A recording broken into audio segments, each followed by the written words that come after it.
বেআইনি নির্মাণ ভাঙতে চলছে বুলডোজার। এই মুহূর্তে কলকাতার পুরো কমিশনার স্মিতা পান্ডে পেলে ভাই এটা শুভেন্দুদার বুলডোজার, যোগীর বুলডোজার হলে তো অন্যরকম অ্যাকশন হতো, কোনো গল্প হতো না।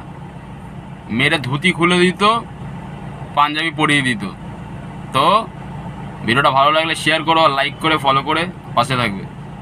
ধন্যবাদ। বেআইনি নির্মাণ ভাঙতে চলছে বুলডোজার। এই মুহূর্তে কলকাতার পুরো কমিশনার স্মিতা পান্ডে পেলে ঘাটায় অবৈধ বাড়ি ভাঙতে নেমেছে বুলডোজার। রয়েছে কেন্দ্রীয় বাহিনীর বিশাল টিম। বেলেঘাটায় ঘটনাস্থলে পুরো কমিশনার স্মিতা পান্ডে। যে ডেমোলিশন কাজ, সেই ডেমোলিশন কাজ কিন্তু কন্টিনিউ চলবে।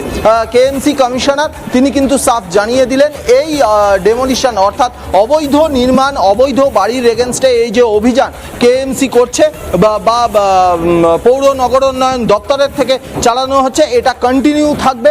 এবং রাজু নস্করের বাড়ির এই মুহূর্তে চিত্রটা দেখানোর চেষ্টা করব। এই বাড়ির ওপরের অংশে ইতিমধ্যেই ভাঙার কাজ চলছে বিভিন্ন ধরনের, অর্থাৎ ম্যানুয়াল প্রসিডিংস যেটা, সেই প্রসিডিংসের মাধ্যমে ওপরের অংশে ভাঙার কাজ চলছে।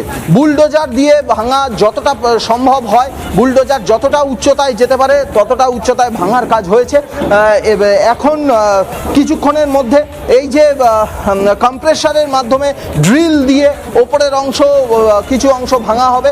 সব মিলিয়ে এই মুহূর্তে এই 1/A ইস্ট কুলিয়া রোড রাজু নস্করের নামে একেবারে যে জায়গায় যে বাড়িতে নোটিশ দেওয়া হয়েছিল, সেই বাড়িতে কিন্তু ভাঙার কাজ চলছে।